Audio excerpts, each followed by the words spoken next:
Well, good morning. We have been looking at how to build a great life. Jesus said, I've come that you can have life, and you get better life, an abundant life. So how do you do that? Last few weeks we've been looking at that, and I'd like to continue this morning. Last week we looked at building a great life involves building a life that serves others. And in that way, we change the world around us. So the question is, did we do anything last week which would contribute to God's kingdom? Did we do anything last week which would make it a better place to live? Have we used our influence as followers of Jesus Christ to make an impact on this world? And that is part of how we build a great life, as we make this a better place because we walk with Jesus Christ and the difference that makes. Now, what is a great life? I like this verse from Acts. Luke, of course, wrote it. And he said, David served God's purpose in his generation. First of all, he served it. He knew the will of God, served him, and he did it in his own context. So his life during that time was serving the purposes of God. And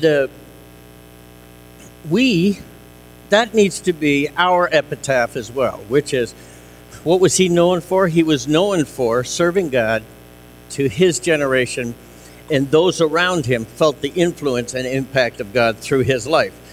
So that's great, but what happens if we don't understand or we don't know the purpose of our life? Or we can't find it? Well, Ecclesiastes says there's some real problems with that. And that was written by King Solomon. It's in your owner's manual here. And he wrote a lot of the Proverbs, and he collected them, the wisdom literature. He was renowned to be wise himself, and he also collected world wisdom literature. And so he's teaching us a little bit about the consequences, and he says there's 5 tragic consequences if you don't know the purpose of life. Just quickly, the answers are in your insert if you want to take that out. Number 1, if you don't know the purpose, life is useless. All is useless. You spend your life working. What do you have to show for it? The world stays the same.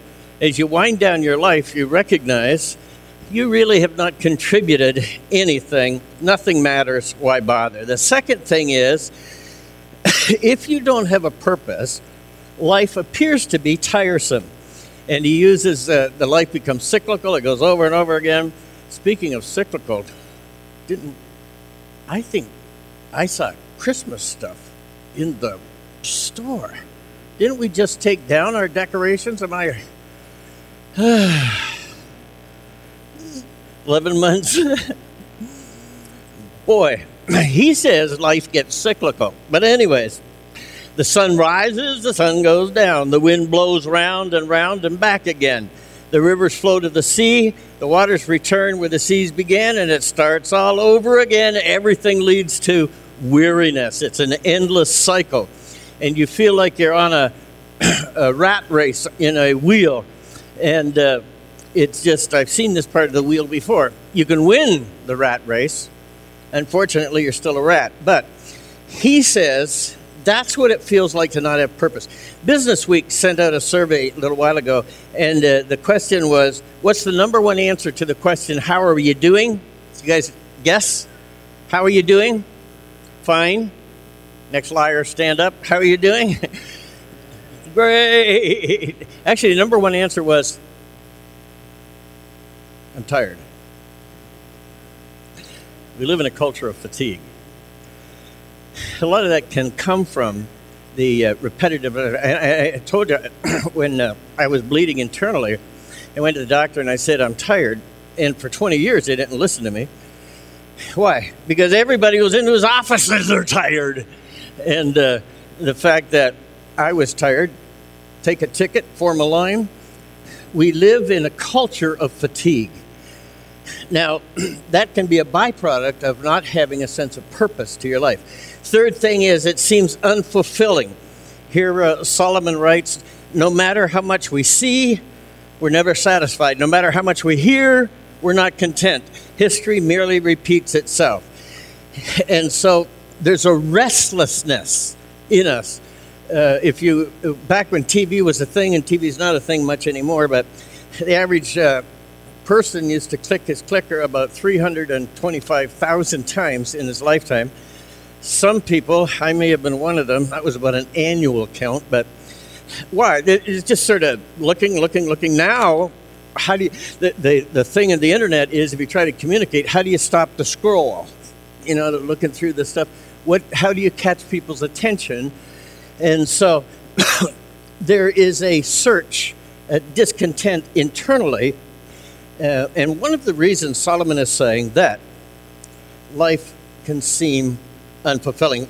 Fourth, life can seem insignificant. No one remembers what happens in the past, and no one in days to come will remember what happens between now and then.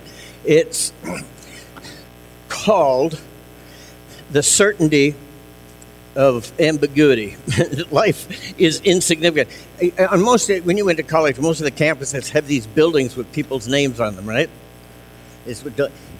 How many of you looked up to see who that person was, what he did, and why his name was on it? One. We'll pray for you after church. I think that's a genetic thing, but most of us just walk by it, and why?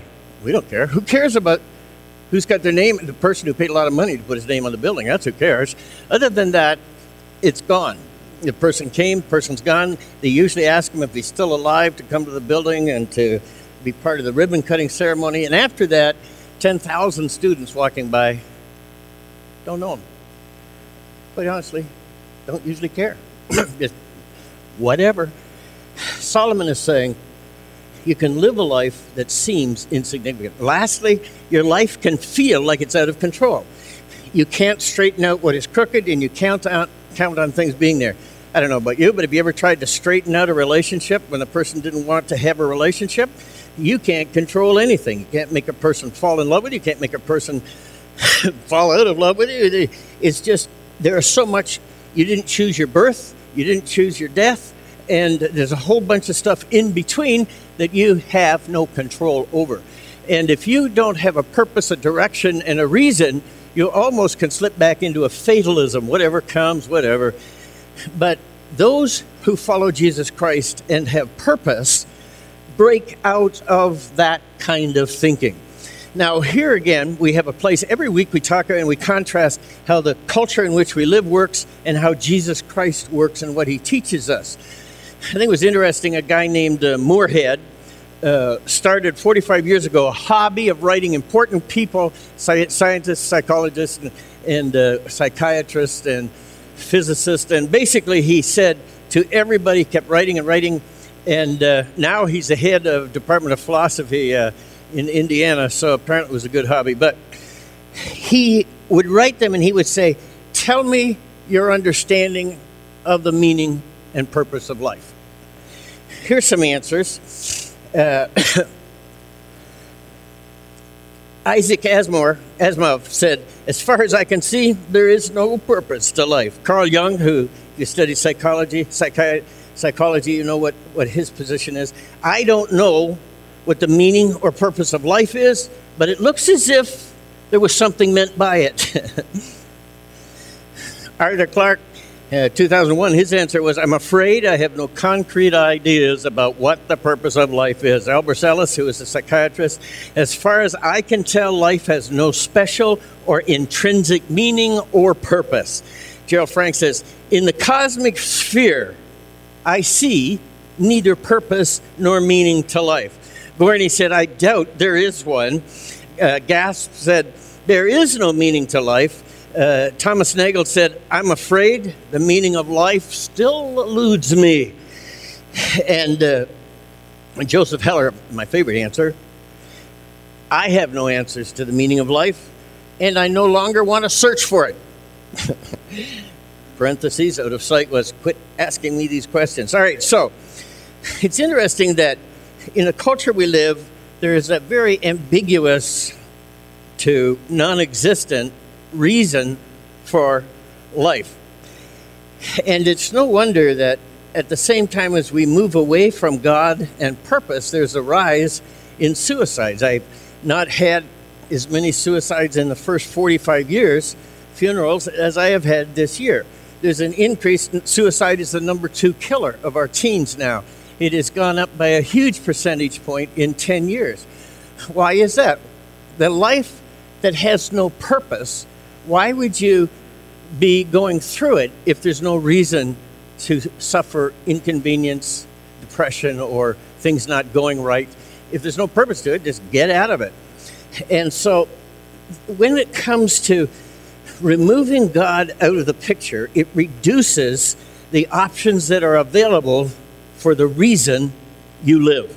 Bertrand Russell, who was an avowed, he was an English philosopher. I suppose some of you studied him, but he was an avowed atheist, but he also was often intellectually honest. So here's what he said.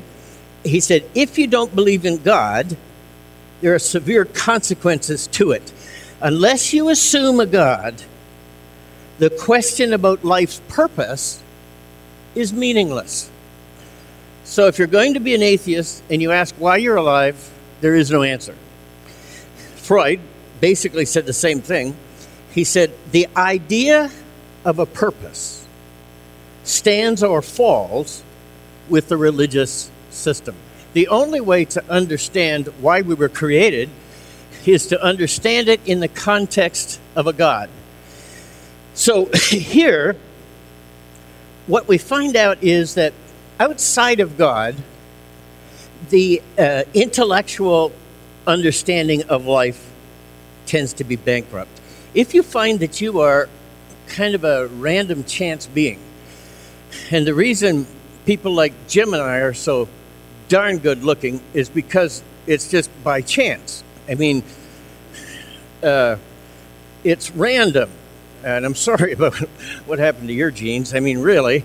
But it's random that you get this. It's random you get that. It's random you're good at math. It's random you're good at English. All of this stuff is just, that's the way the cookie crumbles. That's who you are. That's who I am. There's really no purpose or meaning to it. And then the argument is, but while you're alive, you have to have dignity and value.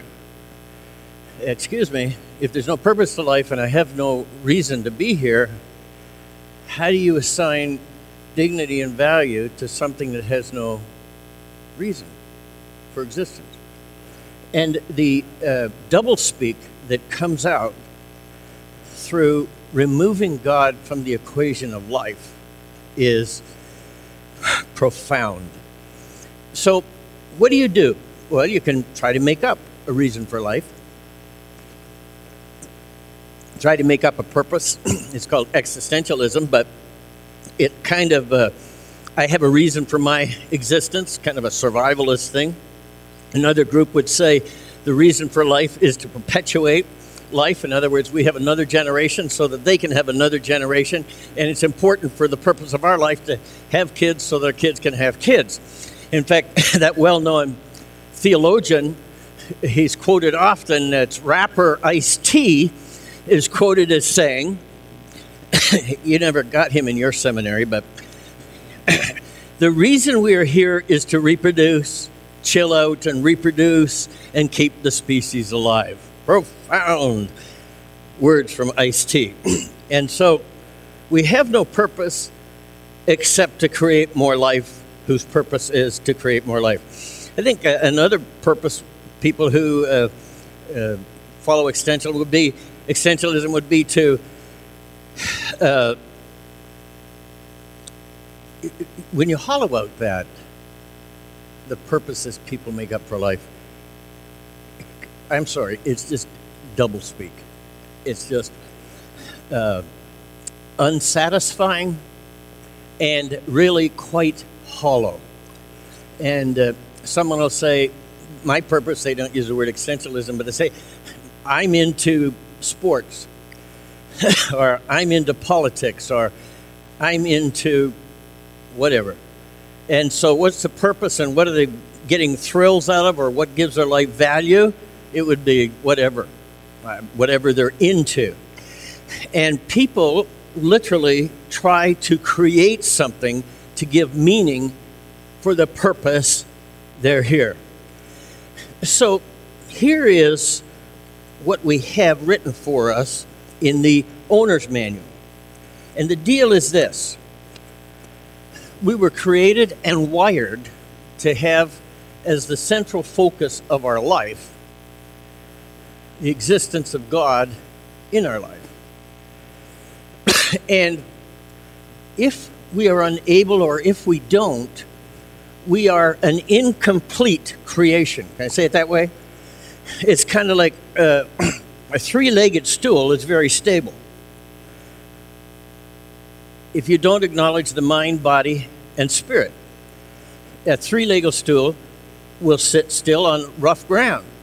But a two-legged stool is a little wobbly. And so people try to go through life without adding the third component, which is the presence of God in their life, and it makes for a wobbly life. And what do we fill it with? We fill it with all kinds of addictions, some legal, some not. But I, for years, worked as a investment counselor, and I came to the conclusion that almost everyone is addicted. Let me tell you what I mean. I'm not addicted, all right? How many have everything they need and maybe more? You see? Come on, shame the devil, tell the truth. Yeah. Everything they need and more. It's my more. More. Okay. If you have everything you need and more, stop spending. Just stop. Be content with what you have.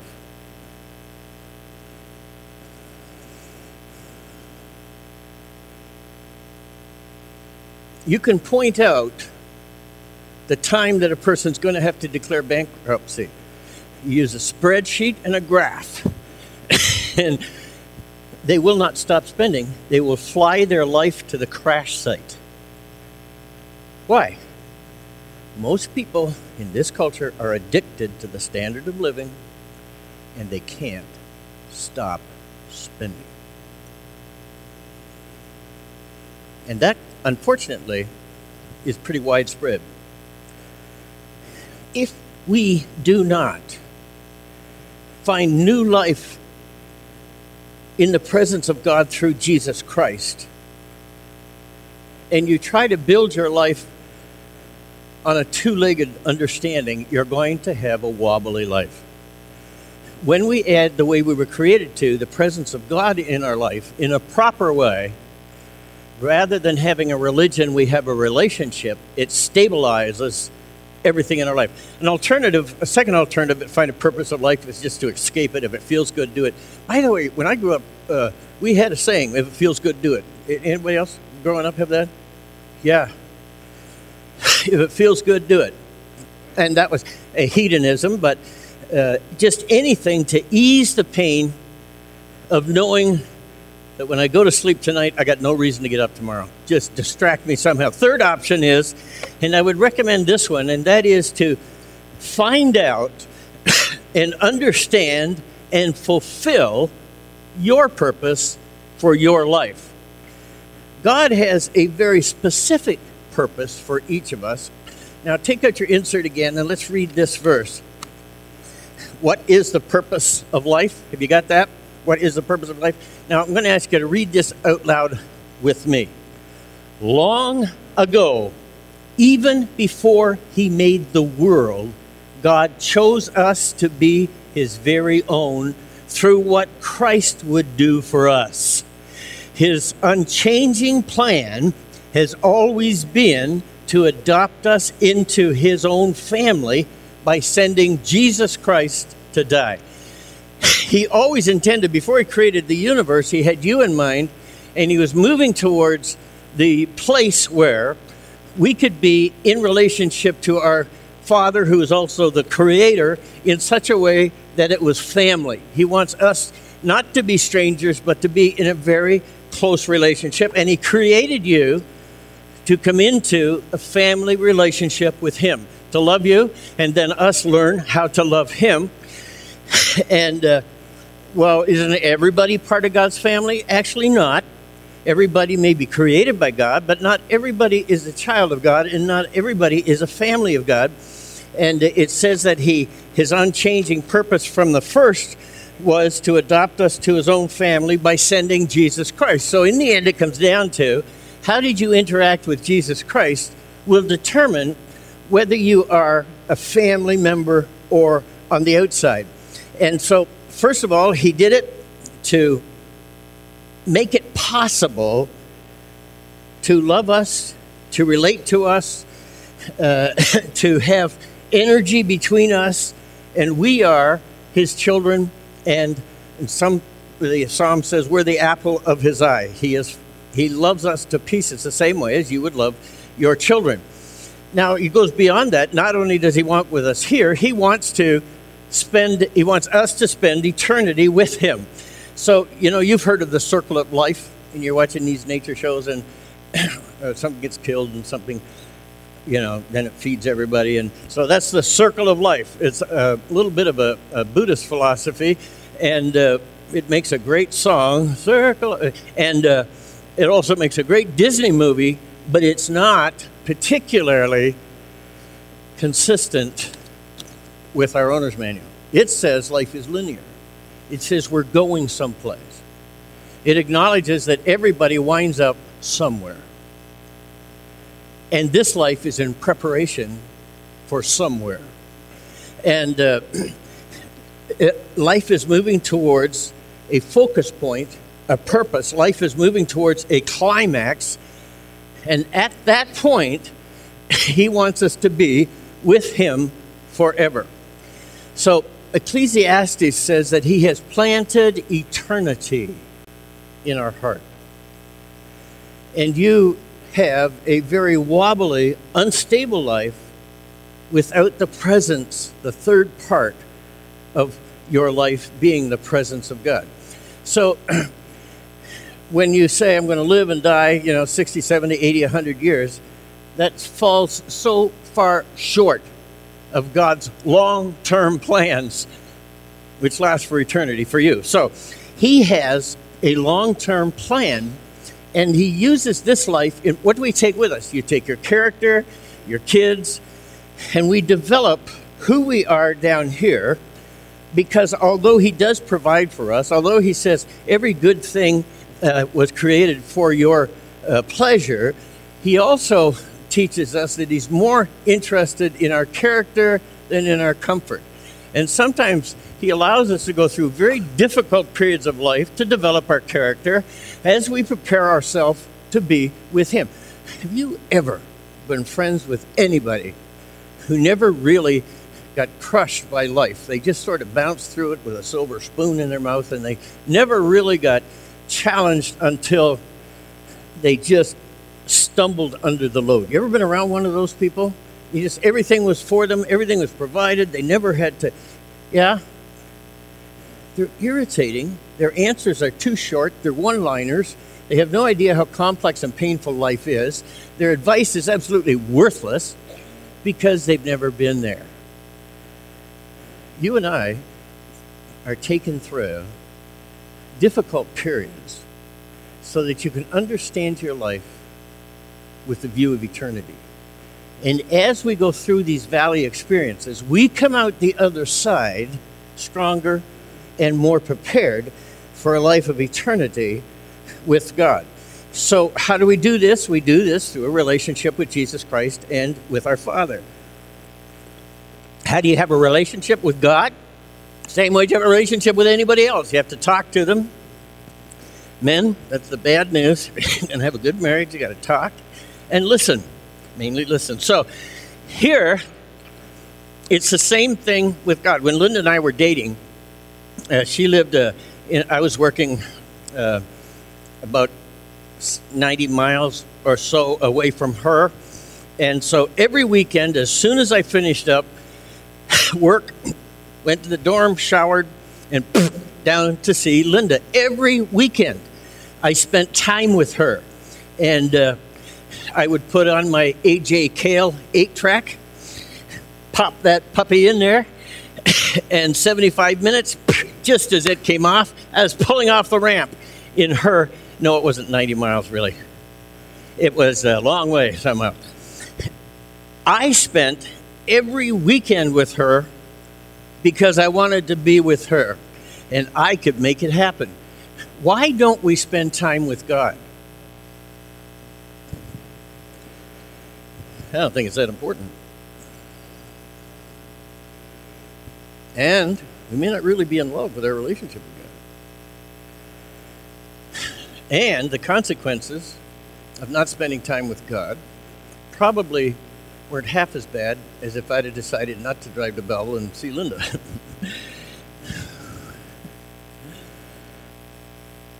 If it's important, you can do it. If it's not important, you don't do it. Satan doesn't have to get us to sin. Most of us, he can't get us to sin. All he has to do is get us too busy to talk to God, and you will have a lousy, unfulfilled relationship because God becomes a stranger. He made us to be in relationship with us, as tight, close, and intimate as a family. And going to church is not God's idea. Being in relationship with him, he had that plan before he created the world and the universe. That's what he wanted, was you to be in a place where you could talk to him and be loved by him. And we have to make it a priority or it doesn't happen. Secondly, how do you have a relationship? You have to talk and communicate.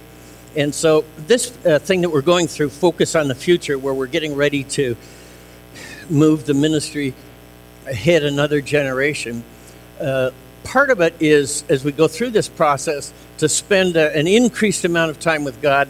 In fact, I want to make a prayer reminder to pray, and we make it in like a tent that you put on your table.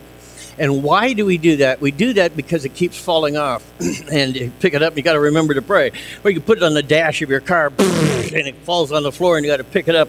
And so these annoying little prayer tents that fall off everything are designed to remind you to talk to God. Because as we go through this process, it's important for us to be close to God so we can hear his voice. We all need to deepen our relationship with God.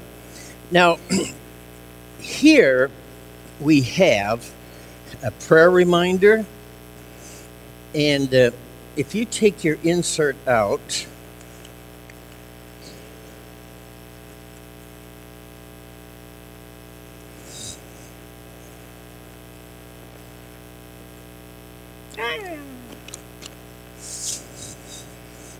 so your life is created for eternity. How do I prepare for eternity? Number one, you have to get to know God.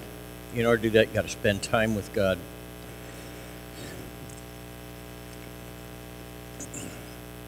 Number two, as we prepare for eternity, we use our time in the kingdom of God. That prayer that may your will be done on earth the same way it is in heaven, it's not done on earth if we don't give our life and time back to our Father. Now, thirdly, so we give our time in light of eternity. Life is worth nothing unless I use it for doing the work assigned to me by the Lord Jesus Christ. And we said last week that sometimes we spend a lot of energy on things that don't matter. 5 years from now, it won't matter a hill of beans. But if we give it to Jesus Christ, he said, nothing you do for me will ever evaporate. It lasts forever. Thirdly, we use our talents in view of eternity. I use my talents in terms of eternity. Here, the one thing we have said so much is, I don't think I have any talents. What do I do for God? And we have the 101, 201, 301, 301, and 401, which is leadership. 301 is where we look at how he created us, and that gives us insights in how he wants to use us. If he created you to be a glad-handing, welcoming, non-judgmental, effervescent personality, that means he wants you to be a greeter and not looking after the offerings because, oh, close enough. Don't worry about it. If you're a detailed person, and a rule is a rule is a rule is a rule, and the rule is more important than people, we probably need you accounting for every cent that comes into the church. So he created each of us with talents and skills and passions. Some people like to do stuff. And when Linda and I were getting ready for marriage, we were talking about stuff. I said, there's a high probability that I will wind up in the ministry. I actually told her probably Florida. I didn't want to come here. And when I had to come here, I told God I wouldn't come. But anyways, she said, fine, if you're called to be a minister, I'll go with you as long as you don't go to Africa. So why? God, we say, God's going to make my life miserable. If she doesn't want to go to Africa, send David to Africa. If he doesn't like broccoli, make him eat broccoli. No, God created us in a way that we appreciate life, we enjoy what we're doing, we have passions. And when we find that place and we marry it up with our talents and abilities, and then in addition to that, he adds spiritual skill sets that come from above when his spirit comes into us, which is different than our physical. I would say that sometimes teachers, for instance, are not necessarily gifted with the presence of God in teaching. They teach kids, they teach a lot of stuff. And sometimes people who don't teach, when they get up and open God's Word and start to explain it to you, it comes to life. That's why God gave to them an extra skill set, ability, energy, gifting that came from him outside of our natural skill set. I would say a good example of this is Dougie. When he comes and speaks here, what does Dougie do? He drives a garbage truck until he opens the Word of God. And then put your seatbelt on. He has a gifting that came from God. You with me? How do you find out what he created you to do? You look at how he created you, what you like, your passions and skill sets, and what things he gave you. We call that 301. Use every part of your body to give back to the glory of God. Each of us has a purpose. Last week we looked at each of us is a necessary part. The liver doesn't phone up and tell the tonsils, I think I'm going to take a week off here. All of us is necessary. And if you've ever had your tonsils swell up, you'll know that when stuff doesn't run right, everything backs up and it's bad. So each of us has a function.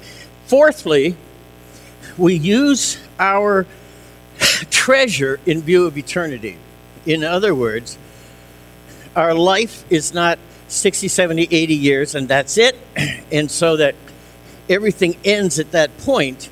The truth is that we are eternal beings created to live forever with God. That means that when we hit the end of this life, that is not the end of life.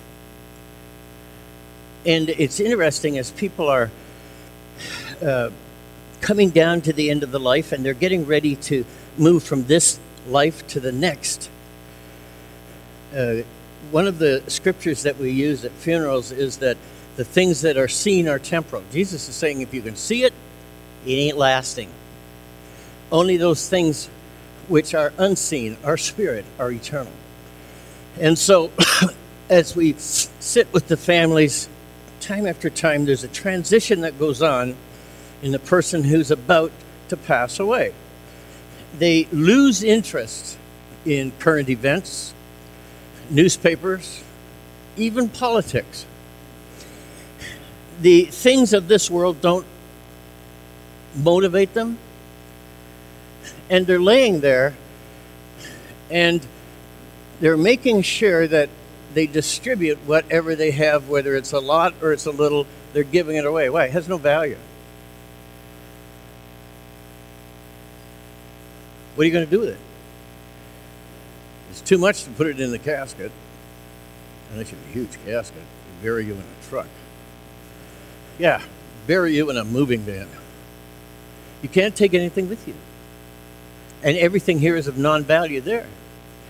One guy actually cut a deal with God. He had been spent his whole life collecting gold. He was extremely wealthy, mind-bendingly wealthy. And he had safe after safe filled with bricks of gold. So he said to God, can I bring this stuff with me? God said, whatever.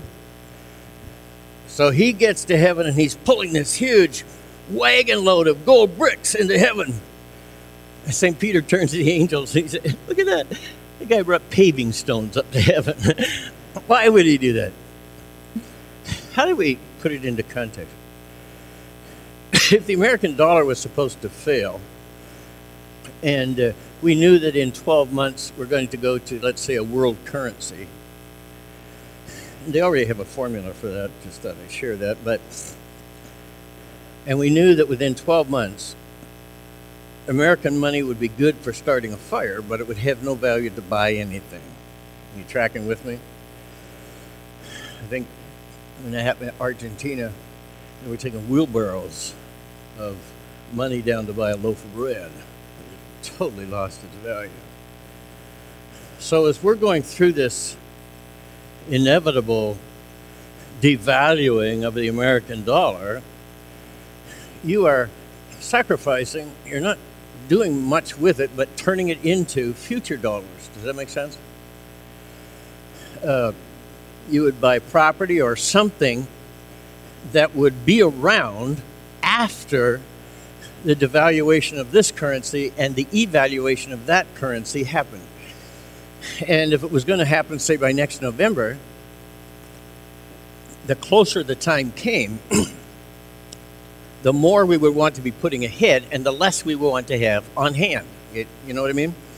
And as people come down to that transition point where they move from this world to the next, they literally have no value in anything in this world. And you can watch their mindset change as the dawning of the reality of the everything in the currency is about to change. Here, we have been told, and we'll say it at your funeral, whether you attend or not, everything seen is temporal. And he only cut that one deal with the one guy. He won't cut it with you. You can't take stuff with you, so only that guy with the gold. We have to invest everything that we have in light of the coming devaluation. Now, and he did tell us how to send it ahead. If you read with me there, use your money. Read that with me, would you? It's the last verse. Let's read it out loud. Use your money to do good, always being ready to share whatever God has given you. By doing this, you will be storing up real treasure for yourself in heaven. It is the only safe investment for eternity, and you will live a fruitful Christian life down here as well. Good life here, move money ahead, and it's how you change a devaluing currency into an evaluing currency. So another verse says, use your worldly wealth to make friends. In other words, invest and invite. Jesus Christ has invested in you. Why? Because he wants you to have a relationship with him and the Father. And so he has connected with you, and he's suggesting that if we were to use our wealth to create friends that last for eternity, Jesus wants to be in relationship with him. And if we create relationships for the purpose of showing them how to have a relationship with God, I think that the Bible, the owner's manual, is suggesting that when we do that, we pay. What a stupid idea that is. But anyways, we take someone out we're investing in, we buy the meal, and we start a journey towards Jesus Christ because we're investing in people we care about. Tracking with me? He's saying, convert your time and money into something that's going to last and build a kingdom. Basically, that's what we're doing now. We are doing something which is going to outlast us, most of us. It is something which is kingdom building. It's something that is going to stay, that is significant for our life. And there's a saying that I like, and it says, it is a great society when old men plant trees.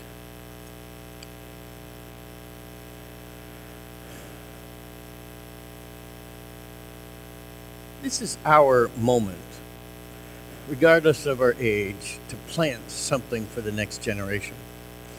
And this week, I would like to get around to most of the people here and stop in. And Cindy made a video with me and why we're doing what we're doing. And it's about 13 minutes. So if you're in a community group, I'll stop in and either myself or Melchius. And what we'll do is show you the video. You get a chance to ask any question you want. But basically, we are acknowledging life goes on after us, and we have an obligation to the next generation. Our children are the voice we send ahead to a future we will never see. Our children are the voices that we're sending ahead to a future we will never see, and yet the kingdom of God must continue, and that is why we're focusing on the future. I was listening to Elisha Cummings' funeral, and Senator Cummings, and he had a poem. Hillary Clinton was quoting the poem that he had that kept his life on course and kept him from straying. And I love it. I think I'm going to reproduce it and keep it in front of me. The poem is by Benjamin Mays, but listen to this. I have only just a minute, only 60 seconds in it. Forced upon me, I can't refuse it. Didn't seek it, didn't choose it, but it's up to me to use it. I must suffer if I lose it, give an account if I abuse it. Just a tiny little minute, but eternity is in it. Our life counts if we spend our life on things that count. Our life is buried with us if we only spend our life on ourselves. I can't believe that God asked us to move something ahead for Him. I've been in the United States for decades. Not one president has called me up to help him. I know how to solve these problems. Catch me at the barber shop. I'll tell you how. And there's a room full of people in there who'll tell you how to solve the world's problems, right? We got the answers. Not one of them has called me. Yet Jesus Christ has asked us to move His kingdom ahead by one generation. Let's stand.